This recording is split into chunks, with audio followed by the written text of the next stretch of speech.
नमस्कार। महाभारत की जब भी बात होती है तो एक नाम बुराई का दूसरा नाम बन जाता है, दुर्योधन।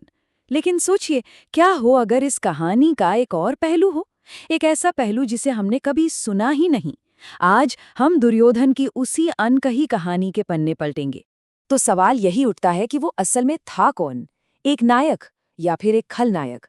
चलिए आज उस कहानी को थोड़ा अलग नजरिए से देखते हैं, जिसे हम सबने बचपन से सुना है और सच की तह तक जाने की कोशिश करते हैं। शुरुआत एक ऐसी बात से करते हैं जो शायद बहुत कम लोग जानते हैं। उसका नाम दुर्योधन यानी दुष्ट योद्धा तो बाद में पड़ा। उसका असली नाम था सुयोधन, जिसका मतलब है अच्छा योद्धा। तो फिर सवाल ये उठता है कि एक अच्छा योद्धा आखिर इतिहास का सबसे बड़ा खलनायक बन कैसे गया। तो चलिए इस गुत्थी को सुलझाना शुरू करते हैं और समझने की कोशिश करते हैं इस काफी उलझे हुए किरदार को। कहते हैं उसके जन्म से ही अपशकन होने लगे थे। जब वो पहली बार रोया तो उसकी आवाज किसी गधे की रेंक जैसी थी। पूरे आसमान में गिद्ध मंडराने लगे, चारों तरफ सियारों की डरावनी आवाजें गूंजने लगी। माहौल इतना खराब था कि ज्ञानी विदुर ने तो साफ साफ कह दिया कि ये बालक कुल का नाश कर देगा, इसे त्याग दो। लेकिन एक पिता का दिल था। धृतराष्ट्र ने इन सारी चेतावनियों को अनसुना कर दिया। उन्होंने कहा, ये मेरा बेटा है, सालों के इंतजार के बाद मुझे मिला है, चाहे जो हो जाए मैं इसे अपने पास ही रखूंगा। और बस यही वो फैसला था जिसने आने वाली पूरी पीढ़ी की तकदीर लिख दी। तो सवाल वही है, एक अच्छा योद्धा नफरत की राह पर आखिर चला कैसे? कहते हैं ना कि कोई भी बुरा पैदा नहीं होता, उसे हालात बना देते हैं। तो देखते हैं कि सुयोधन के साथ ऐसा क्या हुआ। इसकी जड़ें उसके बचपन में हैं। कहानियों के मुताबिक उसका बचपन अपने ताकतवर चचेरे भाई भीम के हाथों लगातार बेइज्जती सहते हुए बीता। भीम अपनी जबरदस्त ताकत का इस्तेमाल उसे और बाकी कौरवों को नीचा दिखाने, उन्हें परेशान करने के लिए करता था। और इसी वजह से उसके अंदर बचपन से ही एक गहरी कड़वाहट भरने लगी थी। तो देखिए ये हुआ कैसे। पहले तो बचपन में उसे लगातार परेशान किया गया, इस वजह से उसके मन में एक गहरी नाराजगी बैठ गई। और फिर इस जलती आग में घी डालने का काम किया उसके मामा शकुनी ने। शकुनी ने उसकी जलन को, उसकी नाराजगी को एक ऐसी नफरत में बदल दिया जो सब कुछ जलाकर राख कर सकती थी। लेकिन रुकिए, दुर्योधन की कहानी सिर्फ नफरत और जलन की नहीं है।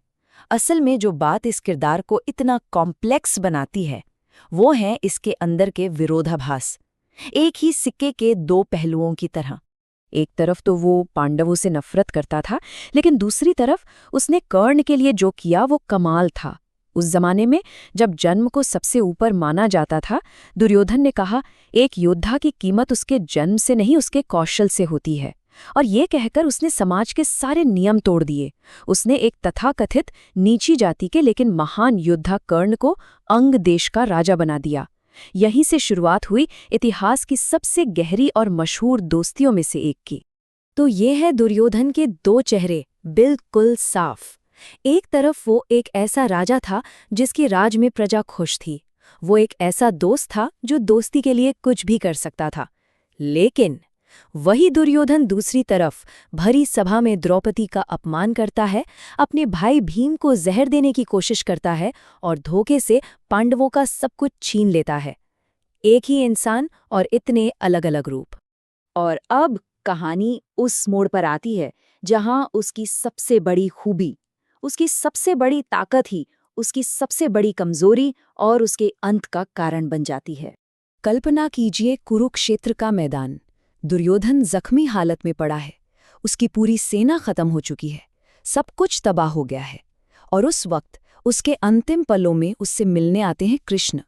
और कृष्ण उसे वो सच बताते हैं जो अगर उसे पहले पता होता तो शायद इतिहास ही कुछ और होता। कृष्ण मरते हुए दुर्योधन से कहते हैं, दुर्योधन, तुम ये युद्ध जीत सकते थे, और वो भी सिर्फ एक दिन में। सोचिए ये सुनना कितना बड़ा झटका रहा होगा। कृष्ण ने उसे उसकी वो एक गलती बताई, वो रणनीतिक भूल जिसकी वजह से उसकी हार तो युद्ध शुरू होने से पहले ही तय हो चुकी थी। और वो राज क्या था? वो राज था एक योद्धा, एक ऐसा योद्धा जो उसी की सेना में था लेकिन जिसकी असली ताकत को वो पहचान ही नहीं सका। ये योद्धा था अश्वत्थामा। कोई मामूली सैनिक नहीं, बल्कि खुद भगवान शिव के क्रोध का अवतार।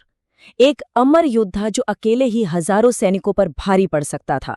तो दुर्योधन के पास एक बहुत बड़ा फैसला लेने का मौका था।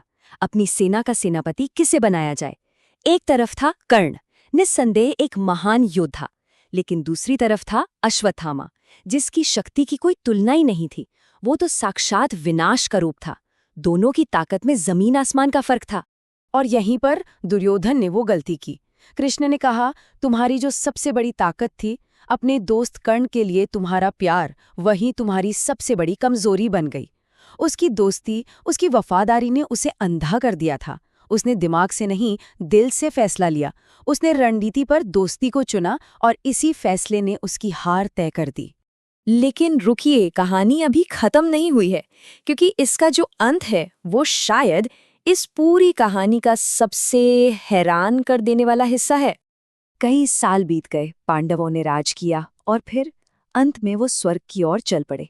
जब धर्मराज युधिष्ठिर स्वर्ग के दरवाजे पर पहुंचे तो उन्हें उम्मीद थी कि वहां उनके भाई, उनके अपने लोग मिलेंगे। लेकिन वहां जो नज़ारा उन्होंने देखा, उसे देखकर उन्हें अपनी आंखों पर यकीन नहीं हुआ। गुस्से और हैरानी से वो भर गए, क्योंकि वहां देवताओं के बीच एक आलीशान सिंहासन पर कोई और ही बैठा था। और वो कौन था? दुर्योधन। जी हाँ, दुर्योधन। वही दुर्योधन जिसे पूरी दुनिया एक विलेन समझती थी, वो स्वर्ग में एक हीरो की तरह सम्मान पा रहा था। तो ऐसा क्यों? देवताओं ने समझाया कि दुर्योधन ने स्वर्ग में ये जगह कमाई है क्योंकि उसने एक राजा के तौर पर अपनी प्रजा का हमेशा भला किया और एक योद्धा के तौर पर उसने अपना धर्म निभाया। वो कभी युद्ध के मैदान से भागा नहीं और एक वीर की तरह मौत को गले लगाया। अपने इन्हीं गुणों की वजह से उसे स्वर्ग मिला। और यहीं आकर हम वापस उसी पहले सवाल पर खड़े हो जाते हैं, नायक या खलनायक? ये कहानी हमें सोचने पर मजबूर कर देती है।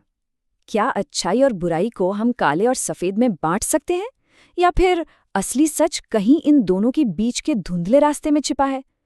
अब इसका फैसला कौन सही था और कौन गलत, ये सोचने के लिए हम आपके ऊपर छोड़ते हैं।